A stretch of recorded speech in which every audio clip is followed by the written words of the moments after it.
Good morning, everyone. We are starting today with Vishnu Purana, Skandha 6, Chapter 6. And there's only 3 chapters left, so we are very likely going to finish the entire Vishnu Purana today.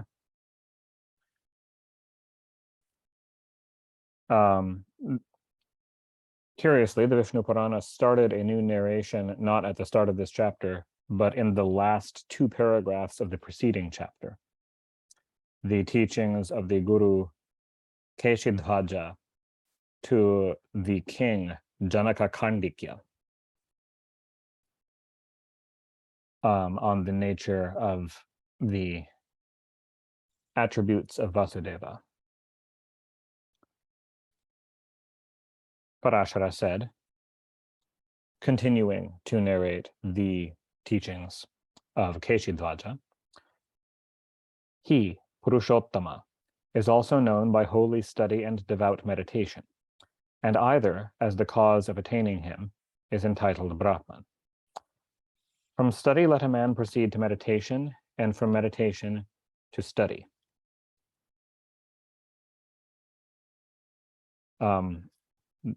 The word being here translated as study is svadhyaya, study of the Vedas, and by meditation, yoga was the word. In other words, when you are weary of studying, practice yoga. When you are weary of practicing yoga, study the Vedas. Go back and forth from one to the other. By perfection in both, Supreme Spirit becomes manifest. Svadhyaya is one eye wherewith to behold it, and yoga is the other. He who is one with Brahman sees not with the eye of flesh. Maitreya said, Reverend Guru, I am desirous of being informed what is meant by the term yoga, by understanding which I may behold the Supreme Being, the upholder of the universe. Parashara said, I will repeat to you, Maitreya, the explanation formerly given by Keshidhaja to the magnanimous Kandikya, also called Janaka. Maitreya said, tell me first, Brahman, who Kandikya was, and who was Keshidhaja, and how it happened that a conversation relating to the practice of yoga occurred between them. Parashara said, there was Janaka named Dharmadvaja. So Janaka is the title of the kings of Mithila, as we have heard beforehand. So there was an earlier Janaka, Janaka Dharmadvaja, who had 2 sons, Amitadvaja and Krutadvaja. And the latter, the younger of the 2 sons, inherited, and was a king ever intent upon existent Supreme Spirit.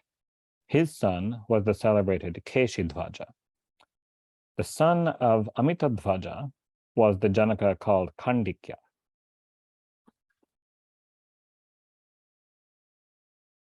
Kandikya was diligent in the way of works, in karma yoga, and was renowned on earth for religious rites. Keshidhaja, on the other hand, was endowed with spiritual knowledge. These 2 were engaged in hostilities, since they are brothers with competing claims on the throne of Mithila. And Kandikya was driven from his principality by Keshidhaja. Expelled from his dominions, he wandered with a few followers, his priest and his counselors, amidst woods and mountains, where, destitute of true wisdom, performed many sacrifices, expecting thereby to obtain divine truth and to escape from death by ignorance. Once, whilst the best of those who are skilled in devotion, Keshidhaja, was engaged in devout exercises, a fierce tiger slew his milk cow in the lonely forest. When the Raja heard that the cow had been killed, he asked the ministering priests what form of penance would expiate the crime. They replied that they did not know and referred him to Kasheru. Kasheru, when the Raja consulted him, told him that he knew not, but that Shunaka would be able to tell him. Accordingly, the Raja went to Shunaka, but he replied, I am as unable, Maharaj, to answer your question as Kasheru has been, and there is no one now upon earth who can give you the information except your enemy, Kandikya, whom you have conquered. Upon receiving this answer, Keshidhaja, I suspect that the reason these sages are telling him that they cannot answer his question is to try to bring about a reconciliation between the 2 warring brothers, or the 2 warring cousins. Keshidvaja said, I will go then and pay a visit to my foe. If he kill me, no matter, for then I shall obtain the reward that attends to being killed in a holy cause. If, on the contrary, he tells me that penance to perform, then my sacrifice will be unimpaired in efficacy. Parashara continued. Accordingly, he ascended his car, having clothed himself in the deer skin of the religious student, and went to the forest where the wise Khandikya resided. When Khandikya beheld him approach, his eyes reddened with rage, and he took up his bow and said to him, You have armed yourself with the deerskin to accomplish my destruction, imagining that in such an attire you will be safe from me. But fool, the deer upon whose backs this skin is seen are slain by you and me with sharp arrows. So will I slay you. You shall not go free whilst I am living. You are an unprincipled felon who have robbed me of my kingdom and are deserving of death. To this Keshidvaja answered, I have come hither, Khandikya, to ask you to solve my doubts, and not with any hostile intention. Lay aside, therefore, both your arrow and your anger. Parashara said. Thus spoken to, Khandika retired a while with his counselors and his priest, and consulted with them what course to pursue. They strongly urged him to slay Keshidvaja, who was now in his power, and by whose death he would again become the monarch of the whole earth. Khandika replied to them, It is no doubt true that by such an act I should become the monarch of the whole earth. He, however, would thereby conquer the world to come, whilst the earth would be mine.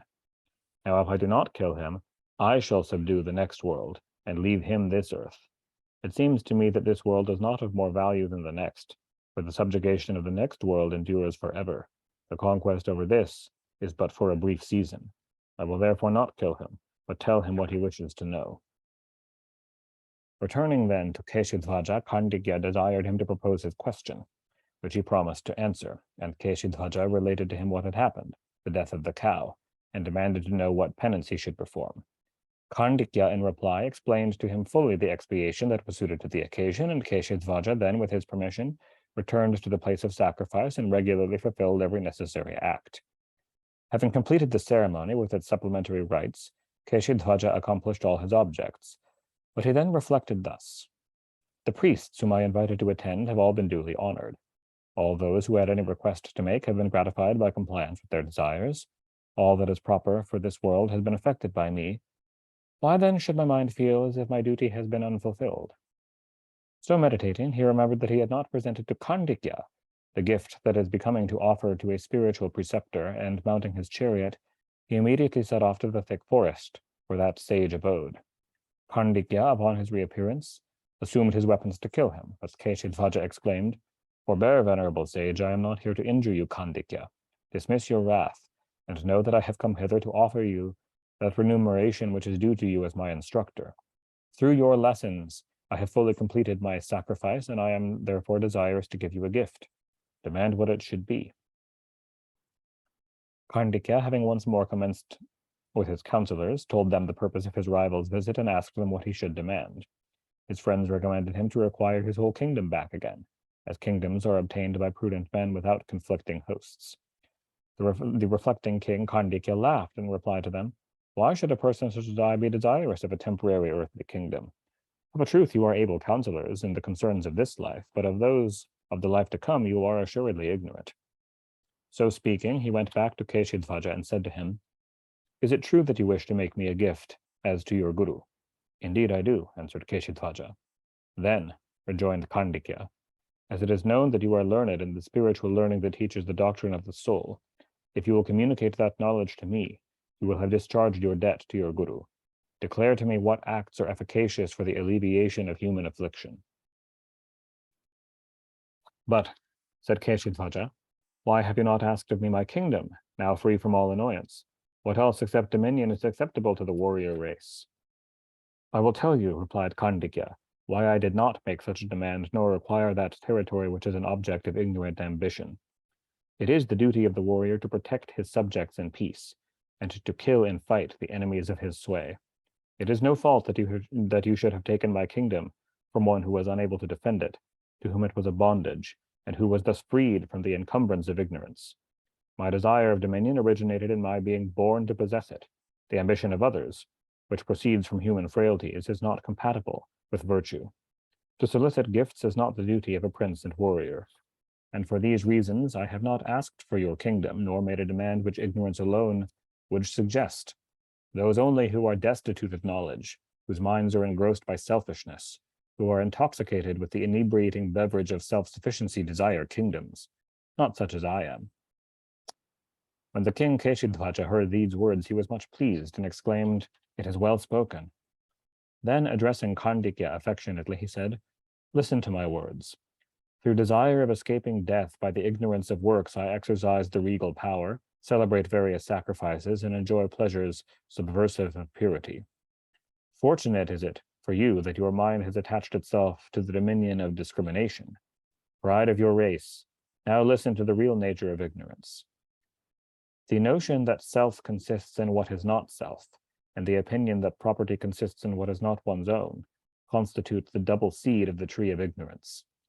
The ill-judging embodied being, bewildered by the darkness of fascination, situated in a body composed of the 5 elements, loudly asserts, 'This is I.' But who would ascribe spiritual individuality to a body in which soul is distinct from the ether, air, fire, water, and earth?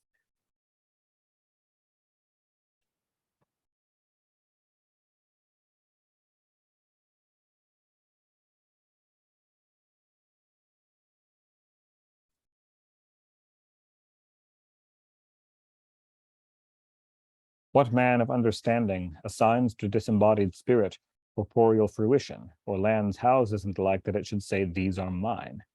What wise man entertains the idea of property in sons or grandsons begotten of the body after the spirit has abandoned it? Man performs all acts for purpose of bodily fruition, and the consequence of such acts is another body, so that the result is nothing but confinement to bodily existence. In the same manner as a mansion of clay is plastered with clay and water, so the body, which is of earth, is perpetuated by earth and water.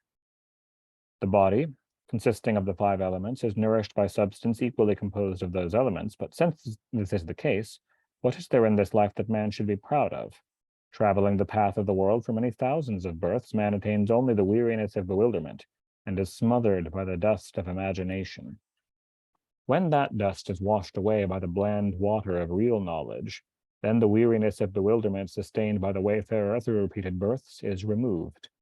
When that weariness is relieved, the internal man is at peace, and he obtains that supreme felicity which is unequaled and undisturbed. This soul is of its own nature pure, and composed of happiness and wisdom. The properties of pain, ignorance, and impurity are those of prakriti, not of the soul. There is no affinity between fire and water, but when the latter is placed over the former in a cauldron, it bubbles and boils and exhibits the properties of fire. In like manner, when soul is associated with prakriti, it is vitiated by egotism and the rest, and assumes the qualities of grosser nature, although essentially distinct from them and incorruptible. Such is the seed of ignorance, as I have explained it to you.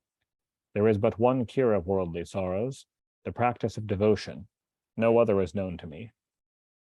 Then, said Kandikya, do you, who are the chief of those versed in contemplative devotion, explain to me what that is. For in the race of the descendants of Nini, you are the best acquainted with the sacred writings in which it is taught.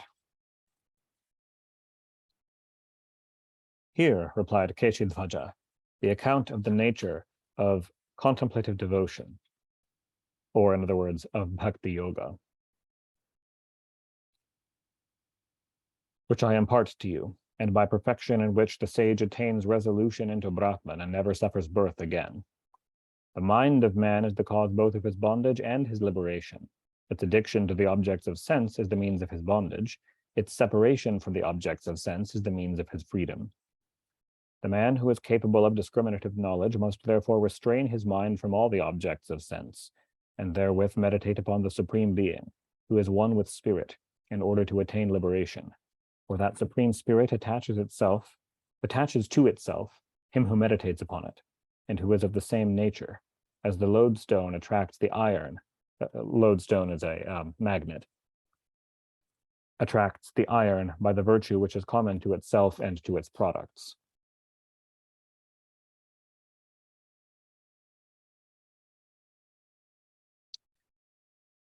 Contemplative devotion is the union with Brahman, effected by that condition of mind which has attained perfection through those exercises which complete the control of self.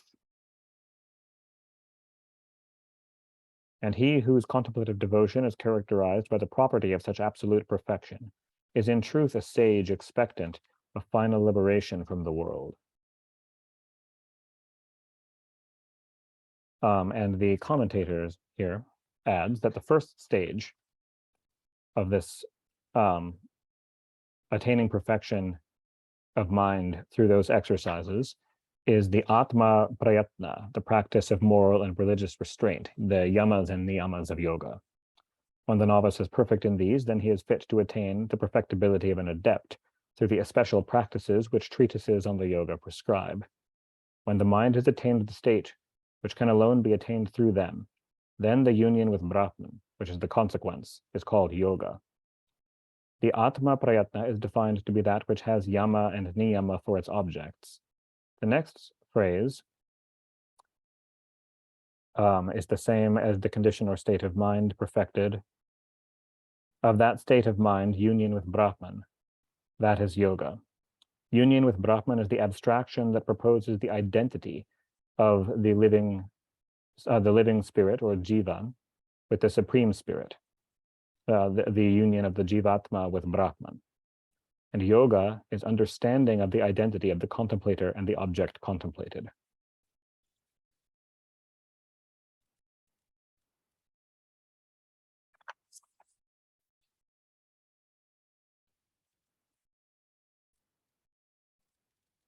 The sage, or yogi, when first applying himself to contemplative devotion, is called the yoga yuj, the novice or practitioner. When he has attained spiritual union, he is termed the adept, or he whose meditations are accomplished.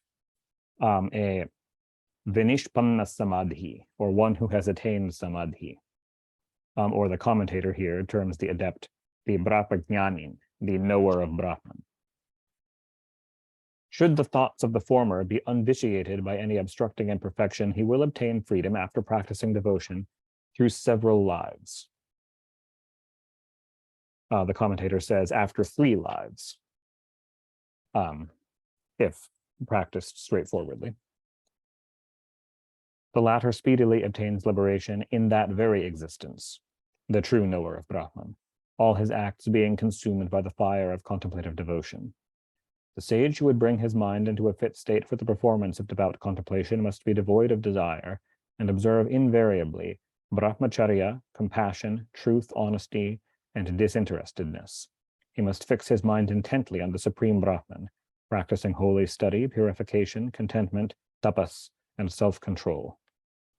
These virtues, termed respectively the 5 acts of restraint, the yamas, and the 5 acts of obligation, the niyamas, bestow excellent rewards when practiced for the sake of reward, and eternal liberation when they are not prompted by desire of transient benefits.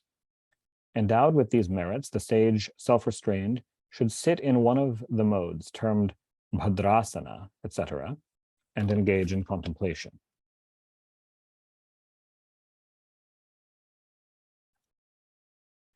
Bringing his prana vayus under subjection by frequent repetition is thence called pranayama, which is, as it were, a seed with a seed. It is itself figuratively the seeds of the fruit of meditation, but it is to be accompanied with what is also called the bija, or seed, the mental repetition of bija mantras, as well as meditation on the visible form of the deity, termed alambana. In this, the breath of expiration and that of inspiration, the exhale and the inhale, are alternately obstructed, constituting the act twofold. In other words, that you hold the breath before inhaling, and then after having inhaled, you hold the breath internally for a while before exhaling. You have pauses in between inhale and exhale. And the suppression of both modes of breathing produces a third.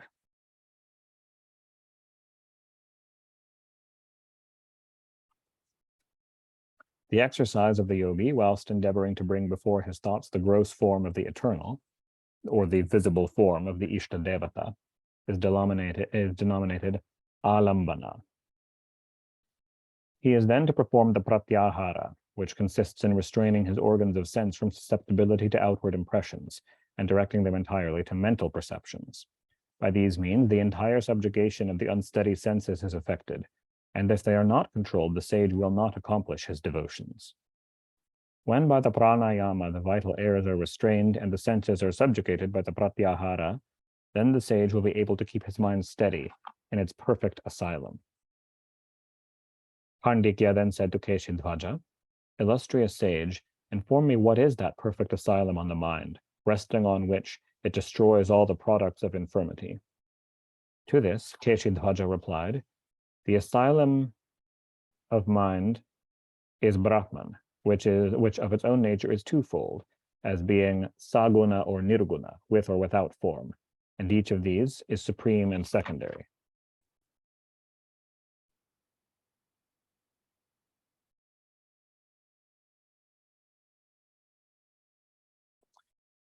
The amurta, or Brahman without form, may be para or apara, supreme or secondary. Para amurta Brahman is without attributes of any kind. Apara amurta Brahman is invested with the attributes of power, glory, truth, perfection, etc. Spirit embodied or with form, murta Brahman, in its highest state, paramurta Brahman, is Vishnu and his manifestations, according to the commentator. Spirit in an inferior or secondary series of bodily forms, aparamurta Brahman, is Brahma, the creator, and all other living beings.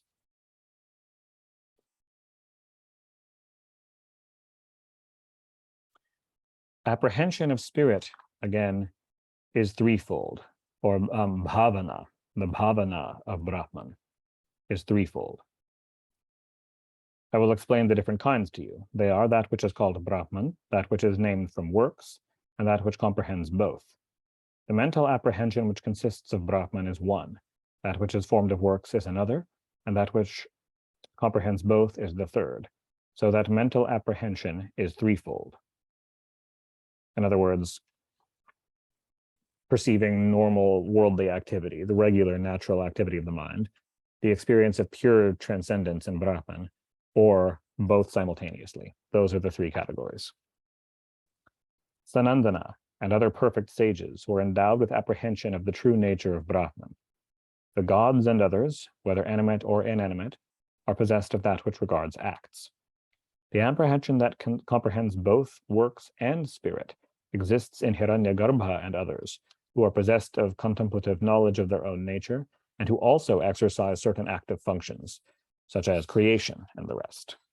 Until all acts, which are the causes of notions of individuality, are discontinued, Brahman is one thing and the universe is another, to those who contemplate objects distinct and various.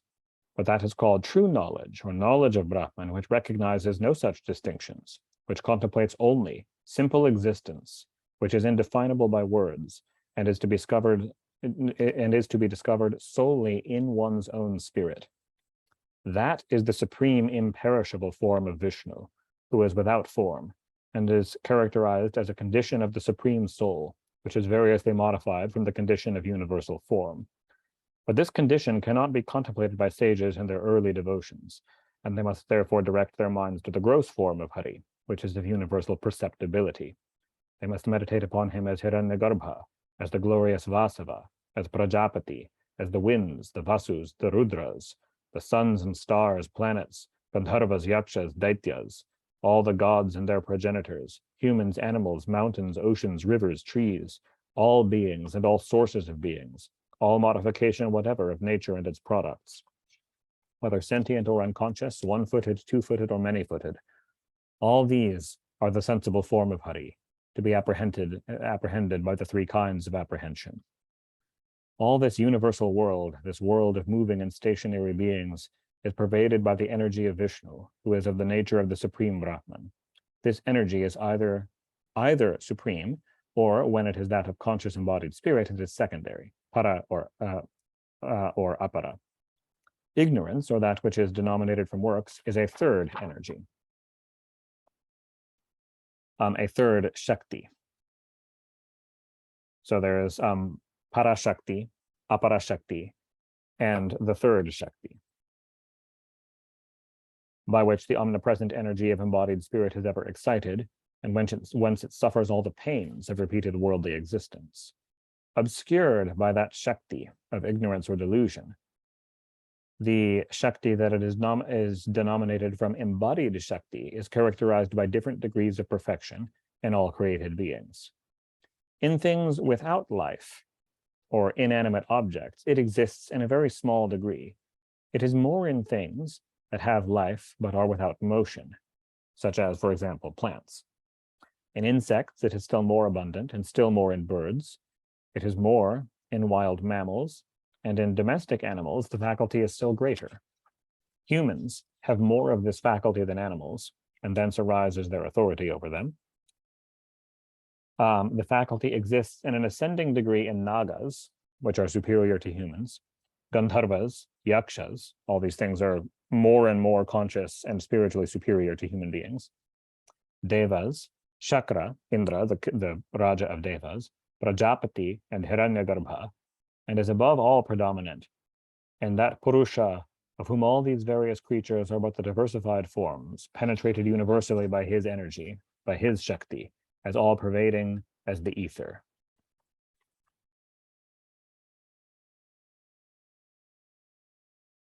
So, the first form of Vishnu is that which has been described in these passages, the universal visible form of Vishnu. The second state of him who is called Vishnu, his formless or imperceptible condition, which is to be meditated upon by the advanced sage, is that imperceptible, shapeless form of Brahman, which is called by the wise that which is, Sat, and in which all the before described Shaktis reside. Thence proceeds the form of the universal form, the other great form of Hari, which is the origin of those manifested forms or incarnations that are endowed with every kind of Shakti, and which, whether the forms of gods, animals, or humans, are assumed by him in his Leela. This active interposition of the indefinable God, all defining and irresistible, all comprehending and irresistible, is for the purpose of benefiting the world, and is not the necessary consequence of karma.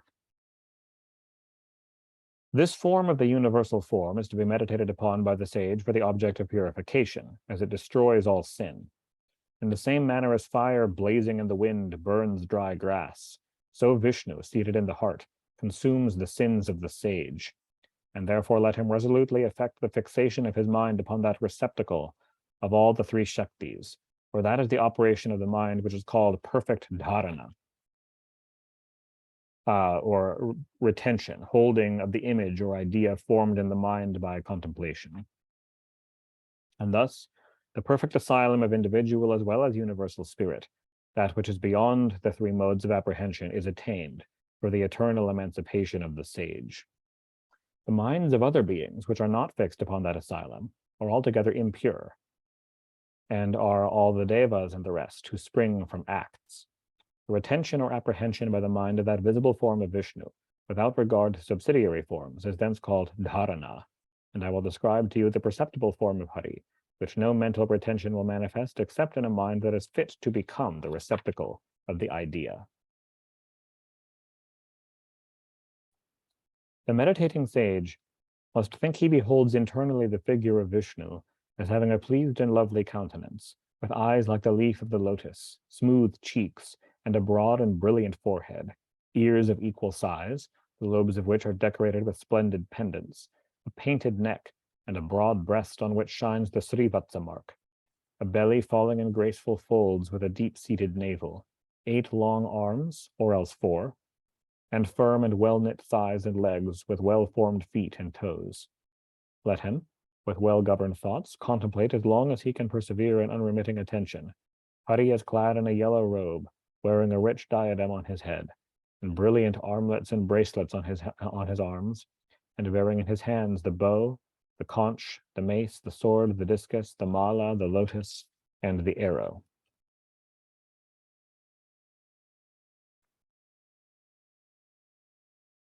When this image never departs from his mind, whether he be going or standing, or be engaged in any other voluntary act, then he may believe his retention to be perfect. The sage may then meditate upon the form of Vishnu without his arms, as the shell, mace, discus, and bow, and as placid, and bearing only his mala, but only switch to that form of Vishnu once the first image never departs from your mind even during activity. When the idea of this image, the two-armed Vishnu only holding a japamala, is firmly retained, then he may meditate on Vishnu without his diadem, bracelets, or other ornaments. He may next contemplate him, once that image is steady, once you've undecorated him, he may next contemplate him as having but one single limb, and may then fix his whole body thoughts upon the body to which the limbs belong. This process of forming a lively image in the mind, exclusive of all other objects, constitutes dhyana, or meditation, which is perfected by 6 stages.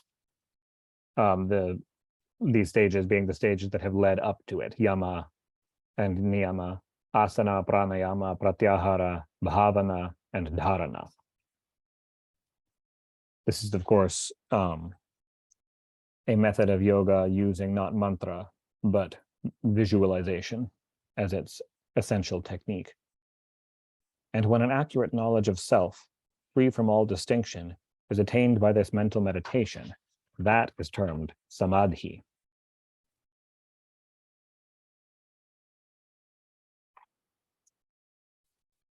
When the yogi has acquired this stage, he acquires discriminative knowledge, which is the means of enabling living soul, when all the 3 kinds of apprehension are destroyed, to attain the attainable supreme Brahman.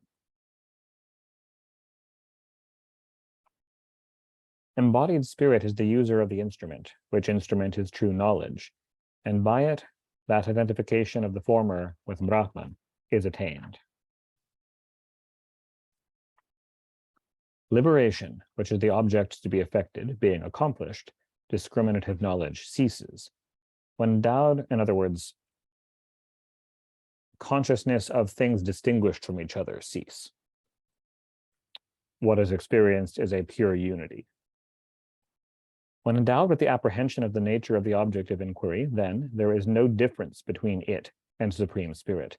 Difference is the consequence of the absence of true knowledge. When that ignorance which is the cause of the difference between individual and universal spirit is destroyed finally and forever, who shall ever make that distinction between them which does not exist?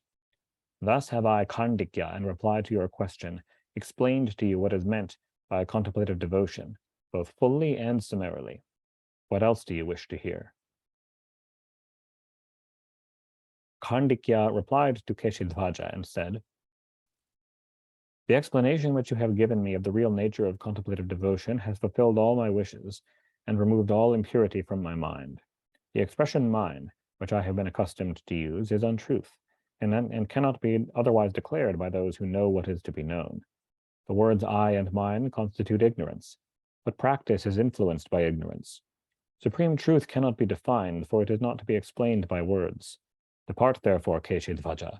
You have done all that is necessary for my real happiness in teaching me contemplative devotion, the inexhaustible bestower of liberation from existence.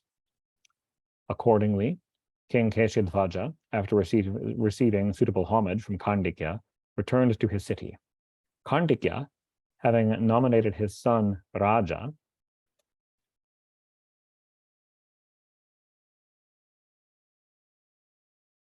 retired to the woods to accomplish his devotions, his whole mind being intent upon Govinda.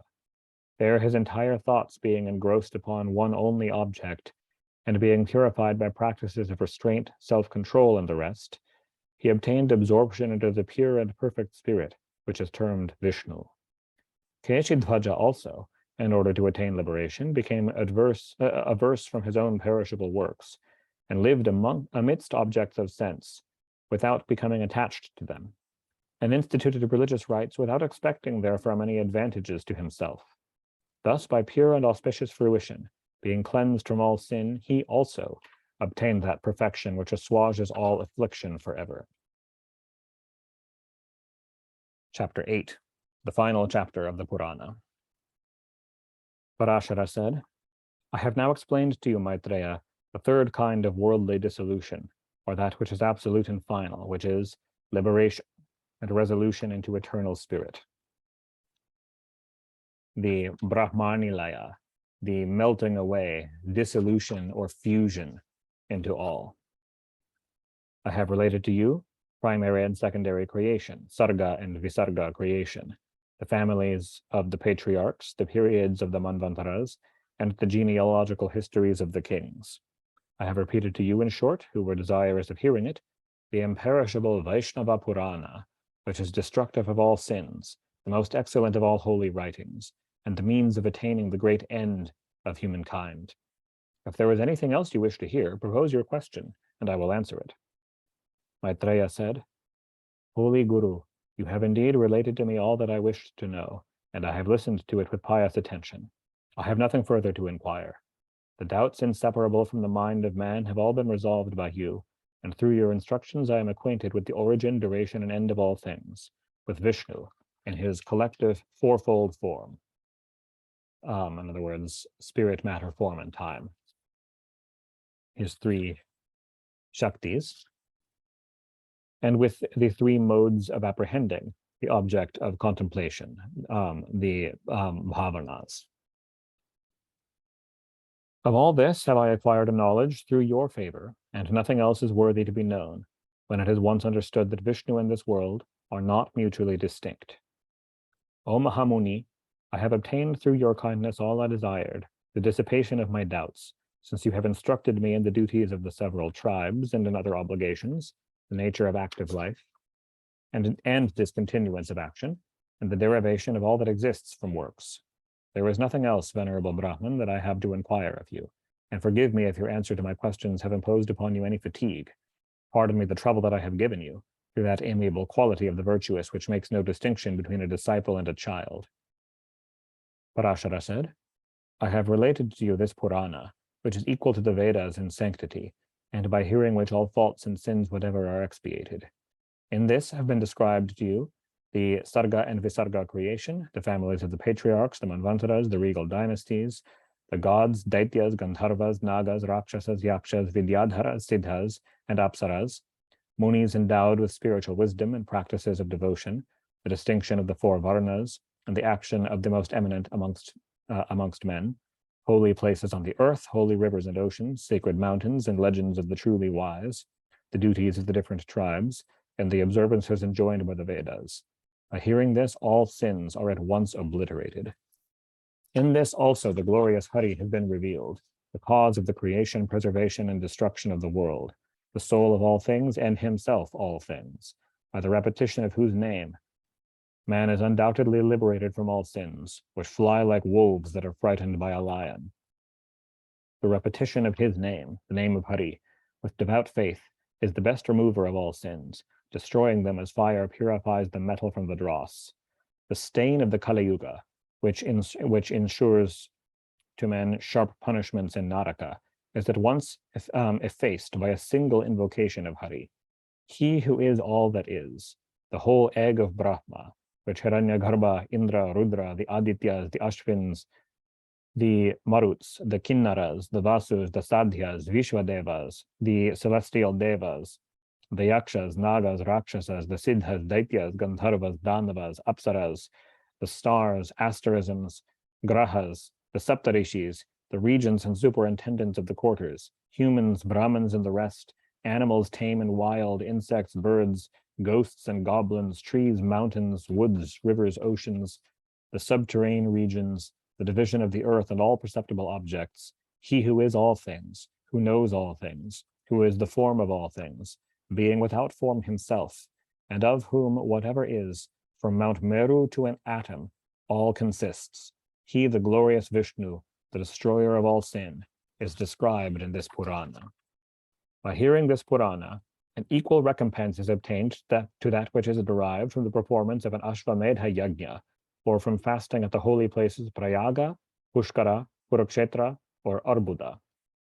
Hearing this Purana but once is as efficacious as the offering of oblations in a perpetual fire for a year. The man who with well-governed passions bathes at Mathura on the 12th day of the month Jyeshta,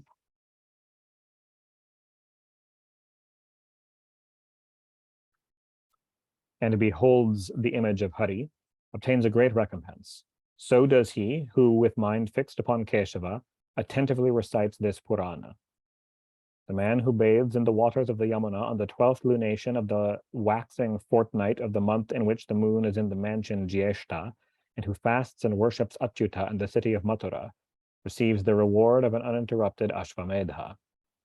Beholding the degree of prosperity enjoyed by others of eminence, through the merits of the descendants, a man's paternal ancestors, his parents and their parents, exclaim, "Whosoever of our descendants, having bathed in the Yamuna and fasted, will worship Govinda in Mathura, in the waxing fortnight of Jyeshta, will secure for us eminent exaltation, for we shall be elevated by the merits of our posterity."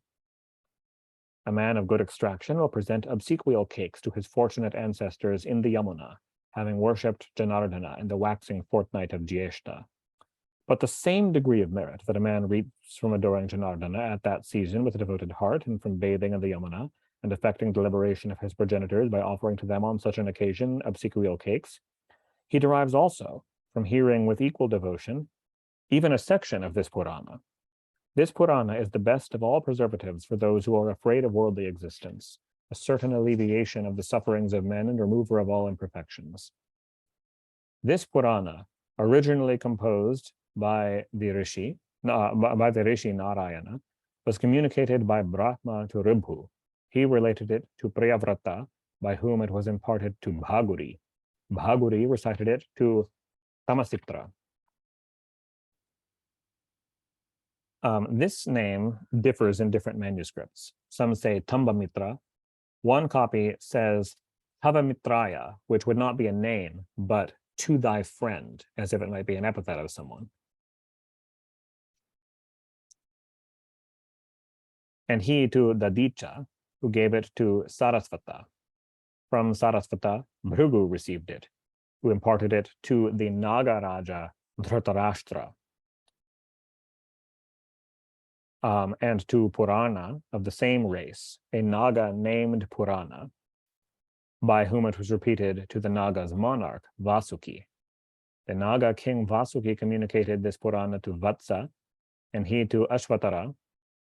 These are all Nagas, from whom it successively proceeded to the Naga Kambala and Elapatra.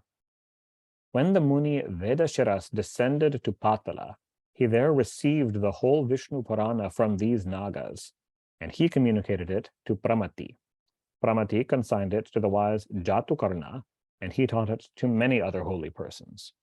Through the blessings of Vasishta, who was one of those holy persons, it came to my knowledge, and I have now, Maitreya, faithfully imparted it to you. You will teach it at the end of the Kali Yuga to Shamika. Whoever hears this great mystery, which removes the contamination of the Kali Yuga, shall be freed from all his sins. He who hears this every day acquits himself of his daily obligations to ancestors, gods, and men. So in other words, you don't have to worship your ancestors, or you don't have to worship the gods. You can substitute daily hearing some of the Vishnu Purana. The great and rarely attainable merit that a man acquires by the gift of a brown cow, he derives from hearing 10 chapters, any 10 chapters of this Purana.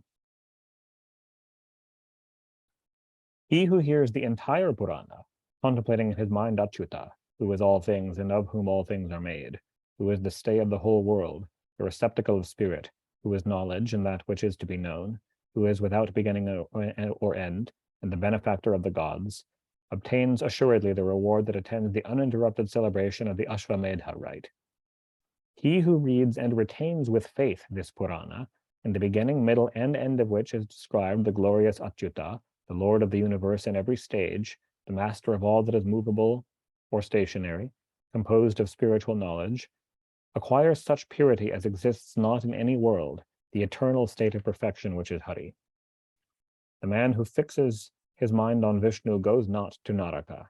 He who meditates upon him regards heavenly enjoyment only as an impediment, and he whose mind and soul are penetrated by him thinks little of the world of Brahma, for when present in the minds of those whose intellects are free from soil, he confers upon them eternal freedom. What marvel, therefore, is it that the sins of one who repeats the name of Achyuta should be wiped away? Should not that Hari be heard of, whom those devoted to acts worship with sacrifices continually as god of yajna, whom those devoted to meditation contemplate as sarga and visarga, composed of spirit, by obtaining whom man is not born nor nourished nor subjected to death, who is all that is and that is not, or both cause and effect, who, as the progenitors, receives the libations made to them, who, as the gods, accepts the offerings addressed to them, a glorious being who is without beginning or end, whose name is both Svaha and Svadha, who is the abode of all spiritual power, in whom the limits of finite things cannot be measured, and who, when he enters the ear, destroys all sin, who is substance that knows not change. I adore that ever inexhaustible spirit, who assumed sensible qualities, who though one became many, who though pure became as if impure by appearing in many and various shapes, who is endowed with divine wisdom and is the author of the preservation of all creatures. I adore him who is the one conjoined essence and object of both meditative wisdom and active virtue, who is watchful in providing for human enjoyments, who is one with the three gunas, who without undergoing change is the cause of the evolution of the world, who exists of his own essence, ever exempt from decay. I constantly adore him who is entitled heaven, air, fire, water, earth, and ether, who is the bestower of all the objects which give gratification to the senses, who benefits humankind with the instruments of fruition, who is perceptible, who is subtle, who is imperceptible. May that unborn eternal Hari, whose form is manifold, and whose essence is composed of both nature and spirit, both Prakriti and Purusha, bestow upon all humankind that blessed state which knows neither birth nor decay. And that is the end of the Vishnu Purana.